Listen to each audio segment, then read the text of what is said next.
What's up, guys? This is Kyle from Wax Museum, and it is time for another binder video, which also doubles as a project update. So for those of you that have been following along, you know that I'm working on a Flux Pacers project where I took the full, I think 19 card, 18 or 19 card rainbow for every player, and I narrowed that down to like 9 cards that I really wanted to look for, because I don't want red ice, I don't want all this other stuff.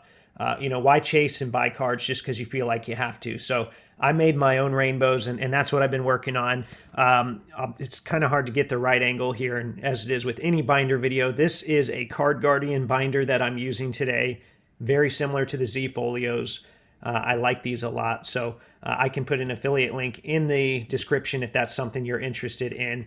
But I chose green. I thought that was appropriate for Flux because a lot of the cards have that old Topps Finest look that they look like they've greened when they probably shouldn't have. So I know Flux isn't for everyone. You see, I obviously have some fun with it, but let's go ahead and jump in and see my progress so far here. And I'll try to do the best I can with the angles.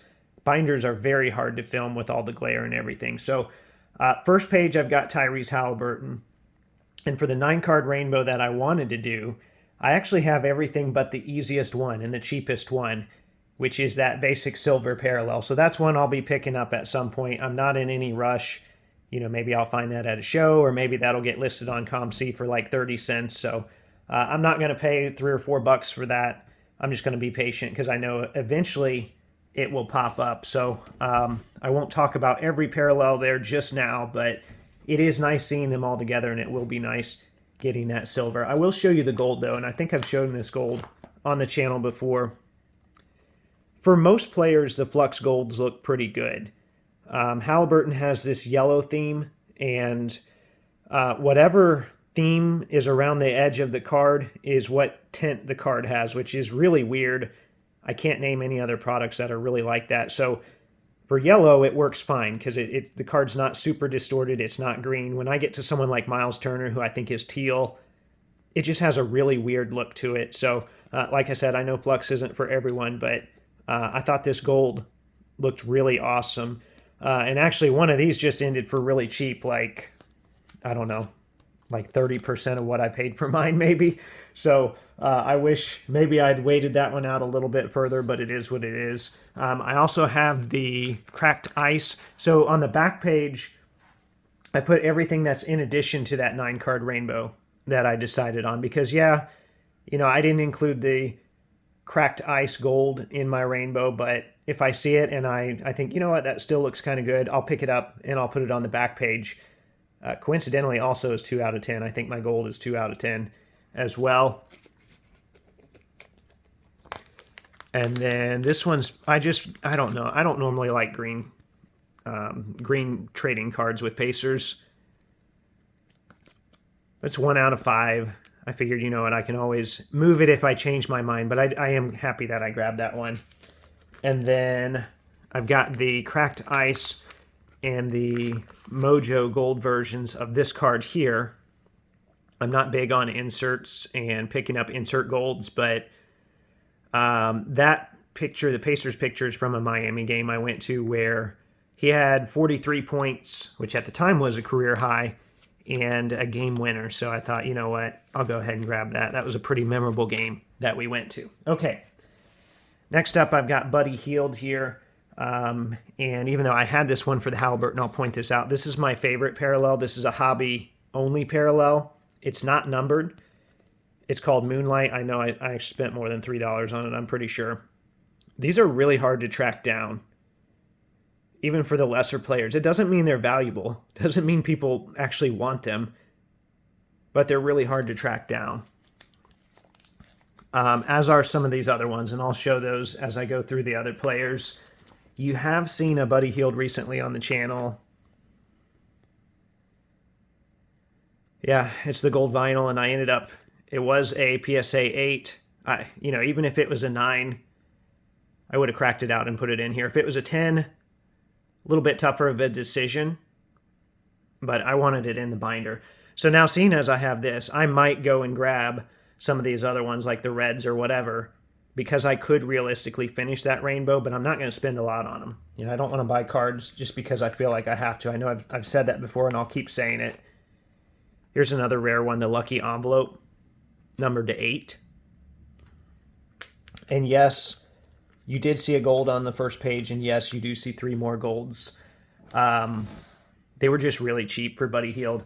Also, I was at that game. That's a game in Orlando. So you guys know I have, you know, kind of a weakness for pictures of games that I was at. I just feel a little more of a connection to them. Okay, so here's some Miles Turner stuff. Coincidentally, I don't have this whole middle row here, which would be the gold. Actually, I do have the Gold Mojo on ComC, the Moonlight, and the Lunar. No, one of the Eclipses. Which one is that? Solar, I think. No, Lunar. I'm sorry, Lunar. The blue one here. Lunars, these are really tough, as are some of the cracked ice numbered to 25. This one, the Solar Eclipse, is numbered to 49. That's a little easier to come by.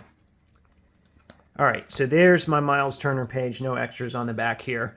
Aaron Nesmith, I don't have a lot to say there. I almost got that card signed, that Moonlight. And I'm not a big on getting rare cards signed, but sometimes they just look good. I thought that would look really good with the blue Sharpie. Okay, Jalen Smith is the only other player that I might attempt the full rainbow for, and I'm actually, I don't know, I'm not closer than with Buddy Hield, but I have a couple of the rare ones. Got the gold vinyl here. Got a really good, I feel like I got a really good price on that too, relative to the Buddy Hield.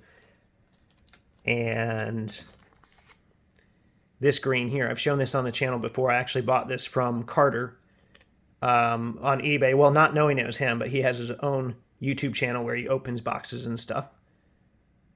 So you'll want to check that out. I know I've linked that before. Okay, Matherin.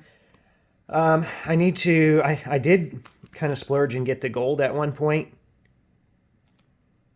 I don't want to spend a ton on Matherin cards, but eventually I'll need to shell out for some of the rarer ones, I suppose. I do like really, I mean, I really like these Moonlights.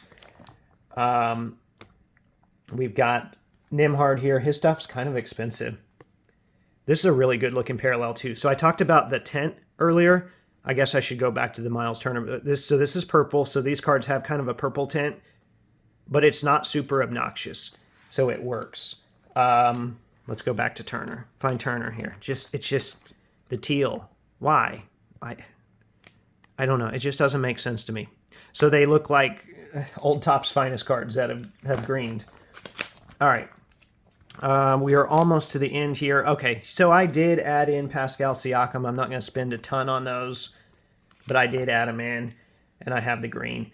So these pages are just ones I've either picked up in value boxes or pulled. Like, remember, I pulled this Anthony Davis. That was my best hit in an entire blaster case. That was disappointing. I mean, it could have been a worse player, but, you know, I didn't get the actual case hit. So these are just some that I picked up in lots, or, you know, I picked up for cheap. Like some of these greens, when they're cheap, I grab them. Golds, I think I got some of these golds in the $5 to $6 range. And I pick them up, so, you know, I'm not looking to move them necessarily. They're just cheap, and I don't know. I like the product, as you can tell. Like this Dinwiddie, I think I got for $1 or $2. This Brogdon. I know how hard those are to find for the Pacers. The blue cracked ice, they're numbered to 25. And then I'll see them for other players for like next to nothing. So real quick, I did eventually add pages for the 2020 set. I'm not super excited about those, but I'm like, all right, you know what? If I find them cheap, I'll grab them. I'm not going to spend a ton on them, though. I think the 2020 set is a lot worse, in my opinion, and I just didn't like this Pacers roster. That Sabonis is numbered to 8, but this was someone described it as the soulless Malcolm Brogdon era, so I really wasn't big on that era, although I'll grab Miles stuff when it's cheap. But once again, it's just got that ugly tint on the cards. Like, normally I would not buy a green shimmer, but it was like, I don't know, it was less than $10 on ComC. I had credit and I grabbed it. So this Justin Holiday I got at a show for a couple bucks. So I'm only grabbing these if they're super cheap. Like, I think someone gave that Justin Holiday to me. It's just, you know, a red mojo is not much of a Pacers card. in the traditional sense, at least not like I would pick up. And then here's Cassius Stanley. All right, so that is an update on my Flux binder. Like I said, I know Flux isn't for everyone. I'm not trying to convince you to buy Flux, but maybe you watch this and you got some inspiration for a project, or maybe it kind of shows you that you don't have to collect every card in the rainbow. You can make your own rainbows. Collect how you want. Enjoy stuff the way you want to enjoy it. So I hope you enjoyed that. Remember, there are new episodes of the audio podcast that come out every Thursday. And as always, thanks for watching.